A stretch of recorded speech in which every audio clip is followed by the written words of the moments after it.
सीतापुर नाम के एक गांव में लोग बहुत हंसी खुशी रहा करते थे। उस गांव में एक बहुत गरीब परिवार रहता था। उस परिवार में मोहन, उसकी बीवी लता और उनका 8 साल का बेटा चीकू रहते थे। मोहन को पीने की बहुत बुरी आदत थी।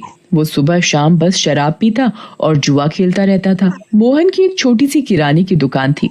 मोहन कभी भी उस दुकान को ठीक तरीके से नहीं चलाता था और जितना भी थोड़ा बहुत उस दुकान से कमाता था वो सारी कमाई शराब पीने और जुआ खेलने में उड़ा देता था। वो रोज शराब पीकर लता को मारता था और उसे घर चलाने के लिए कोई पैसे नहीं देता था। एक रात लता और चीकू भूखे बैठे थे क्योंकि घर में खाने के लिए कुछ नहीं था। वो देर तक मोहन का इंतजार करते रहे। अचानक दरवाजे पर खटखटाने की आवाज आती है। माँ, लगता है पापा आ गए। वो जरूर हमारे लिए कुछ खाने को लाए होंगे। हाँ बेटा, अब हम सब मिलकर पेट भरकर खाना खाएंगे। लता जल्दी से दरवाजा खोलने जाती है। जैसे ही वो दरवाजा खोलती है तो देखती है कि मोहन के दोस्त मोहन को पकड़कर खड़े हैं और मोहन नशे की हालत में है। अरे भैया, इतनी रात को आप लोग? अरे भाभी जी, क्या बताएं, आज तो मोहन ने हद ही कर दी। इतनी शराब पी रखी थी कि इसे इतना भी होश नहीं था कि ये कहाँ पड़ा है। हम इसे चौराहे पर से उठा कर लाए हैं। अगर कोई गाड़ी वाला कुचल जाता तो बताओ, आप लोगों की तो जिंदगी खराब हो जाती। हाँ भाभी जी, बस आप लोगों का सोचकर हम इसे यहाँ ले आए, वरना तो इसका सबके साथ ऐसा व्यवहार है कि कोई इसकी मदद ना करे। मोहन के दोस्त मोहन को कमरे में ले जाकर लिटा देते हैं और वहाँ से चले जाते हैं। बेटा चीकू, आज हमें फिर से भूखा ही सोना पड़ेगा। मैं तेरे पापा के भरोसे तुझे और भूखा नहीं रख सकती। अब मुझे ही कुछ काम करना पड़ेगा। तू बस आज थोड़ी सी भूख बर्दाश्त कर ले। ठीक है माँ। चीकू और लता दूसरे कमरे में सोने चले जाते हैं। तभी मोहन नींद में बड़बड़ाने लगता है। थोड़ी देर बाद मोहन को होश आता है और वो खुद को अपने घर में पाता है।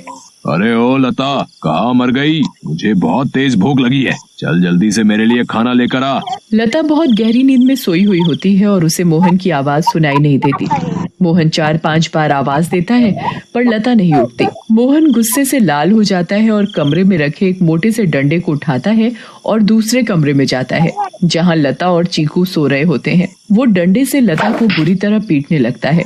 लता अचानक नींद से उठ खड़ी होती है। बचाओ बचाओ, मुझे मत मारो। मैंने क्या किया? मेरी क्या गलती है जो आप मुझे ऐसे बुरी तरह मार रहे हो? मैं आधे घंटे से आवाज दे रहा हूँ कि मुझे खाना दे दे और तू यहाँ घोड़े बेचकर सो रही है? ऊपर से मेरे साथ जुबान लड़ा रही है। मोहन लता को बहुत मारता है। आवाज सुनकर चीकू भी नींद से उठ जाता है। वो अपनी माँ को बचाने की बहुत कोशिश करता है पर मोहन किसी की नहीं सुनता और लता को बहुत मारता है। अगली सुबह जब लता उठती है तो उसे बाहर कुछ शोर सुनाई देता है। वो बाहर जाकर देखती है तो लोगों की भीड़ लगी होती है। लता पास जाती है और पूछती है, क्या हुआ रजनी भाभी? अरे तुम्हें नहीं पता क्या? क्या नहीं पता, बताओ क्या हुआ? यही कि चंपा के पति को कल रात एक चुड़ैल उठाकर ले गई। क्या? ये कैसी बातें कर रही हो भाभी आप? चुड़ैल वुड़ैल कुछ नहीं होता। आप भी किसी की बातों पर यकीन कर रहे हो। यकीन कैसे ना हो बहन, मैंने खुद अपनी आंखों से उस भयानक चुड़ैल को देखा है। उसके लंबे बाल, लंबे लंबे नाखून और दांत, उसकी लाल आंखें और डरावना चेहरा मैं कभी नहीं भूल सकती। जब मैं आधी रात को पानी पीने के लिए उठी तो थोड़ी ठंडक लेने के लिए खिड़की पर खड़ी हो गई थी और तभी मैंने देखा कि एक चुड़ैल चंपा के पति को हवा में उड़ाकर ले जा रही है। ऐसी बात है तो हमें संभल कर रहना होगा और शाम होते ही अपने घर के खिड़की दरवाजे बंद करने होंगे। बिल्कुल सही कहा लता भाभी आपने। सब अपने घर चले जाते हैं। लता भी काम ढूंढने निकल पड़ती है। वो घर घर जाकर काम मांगती है पर उसे कहीं काम नहीं मिलता। अंधेरा होने लगता है और आखिर में उसे सरपंच मिलता है। क्या हुआ लता, बड़ी परेशान दिख रही है? बस क्या बताऊं सरपंच जी, चीकू के पापा का तो सभी को पता है कि वो ठीक से कमाते तो है नहीं और जो कमाते हैं उसे दारू में उड़ा देते हैं। इसीलिए मैं ही काम ढूंढ रही हूँ ताकि अपना और अपने बच्चे का पेट भर सकूं। ऐसी बात है तो मेरे पास एक काम है। मेरी माँ बहुत बड़ी हो गई है और बिल्कुल चल फिर नहीं सकती। मैं उनकी देखभाल के लिए किसी को देख रहा था, पर अगर तुम चाहो तो तुम ये काम कर सकती हो। मैं तुम्हें महीने के 2000 रुपए दूंगा। आपका बहुत बहुत धन्यवाद। बस एक दिक्कत है कि तुम्हें देर रात तक रुकना होगा, जब तक कि वो सो नहीं जाती। मुझे मंजूर है सरपंच जी। ये लो फिर 500 रुपए और कल से आ जाना। लता खुशी खुशी घर जाती है और ये बात चीकू को बताती है। दोनों बहुत खुश हो जाते हैं। तभी वहाँ मोहन आ जाता है। क्या बात है, किस बात की इतनी खुशी मनाई जा रही है? मुझे उनकी बड़ी माँ का ध्यान रखना होगा, जिसके बदले वो मुझे पूरे 2000 रुपए देंगे। तू कहीं भी जाकर मर, मुझे कोई फर्क नहीं पड़ता, बस मुझे दारू पीने के लिए पैसे मिलने चाहिए। तभी मोहन को लता के हाथ में कुछ पैसे दिखते हैं। मोहन वो पैसे लता से छीन लेता है। लता बहुत रोती है और अपने पैसे मांगती है, पर मोहन उसकी एक नहीं सुनता और दारू पीने चला जाता है। लता उन पैसों में से कुछ पैसे अपने पल्लू में पहले से ही बांध लेती है, जिसका वो घर का राशन ले आती है। उस दिन लता और चीकू पेट भरकर खाना खाते हैं, चैन की नींद सोते हैं। दूसरी ओर चुड़ैल का आतंक शुरू हो जाता है। वो आसमान से आती है और गाँव वालों के घरों के ऊपर उड़ती रहती है। वो कभी किसी के घर के ऊपर तो कभी किसी और के घर के ऊपर अपने शिकार की तलाश में उड़ती रहती है।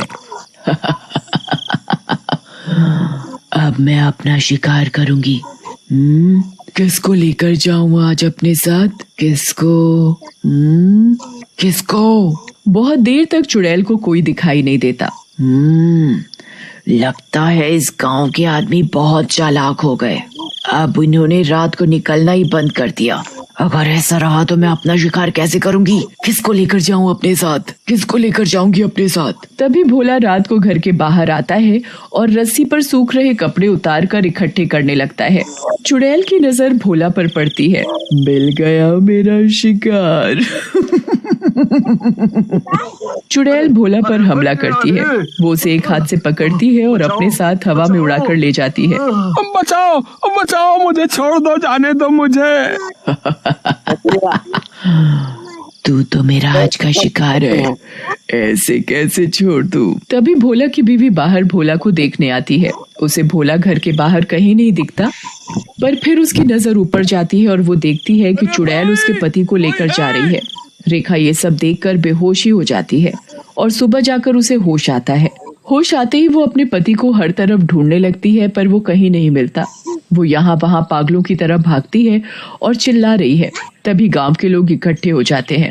क्या हुआ रेखा भाभी? अगली सुबह जब लता उठती है तो उसे फिर से घर के बाहर कुछ लोगों का शोर सुनाई देता है। लता बाहर जाती है। क्या हुआ रजनी भाभी, आज किस बात का शोर हो रहा है? अरे लता, कल रात चुड़ैल रेखा के पति को उठा कर ले गई। रेखा का तो रो रो कर बुरा हाल है, बेचारी रेखा भाभी। पर मुझे ये समझ नहीं आ रहा कि वो चुड़ैल हर रात किसी के पति को ही क्यों उठा कर ले जाती है। सही कहा लता भाभी, हमें इस बात का जल्द से जल्द पता लगाना होगा। सभी लोग मिलकर एक तांत्रिक के पास जाते हैं और सारी बात बताते हैं। मैं अभी पता लगाता हूँ कि ये चुड़ैल चाहती क्या है। ओम ह्रीम क्लीम चामुंडाय विच्चय नमः। ओम ह्रीम क्लीम चामुंडाय विच्चय नमः। तांत्रिक ध्यान लगाता है और उसे वो चुड़ैल दिखाई देती है। ये कोई साधारण चुड़ैल नहीं है, बहुत खतरनाक चुड़ैल है। इसे कब्जे में करना या खत्म करना मेरे बस की बात नहीं। पर हाँ, एक बात मुझे पता चली है कि ये बस आदमियों को ही नुकसान पहुंचाती है। इससे औरतों या बच्चों को कोई खतरा नहीं, और इसकी शक्तियां रात को ही काम करती हैं। दिन में ये हम लोगों की तरह एक मामूली इंसान जैसी बन जाती है। बस मैं अपनी तांत्रिक विद्या से इतना ही पता लगा पाया हूँ।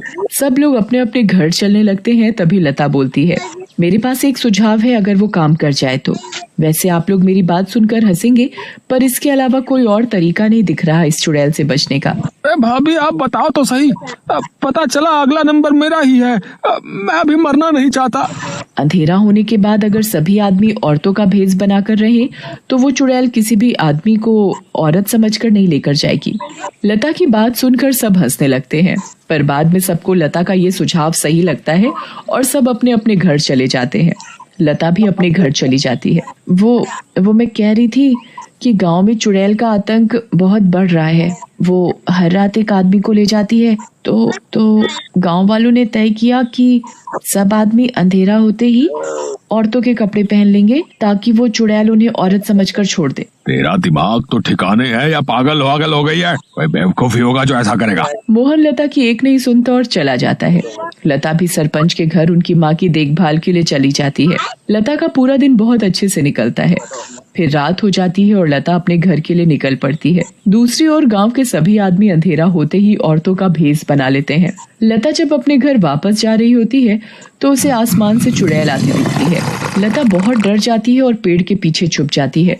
तभी वहाँ से मोहन गुजर रहा होता है। हे भगवान, अब मैं क्या करूं? अब तो ये चुड़ैल इनको ले जाएगी, मैं इनको कैसे बचाऊं?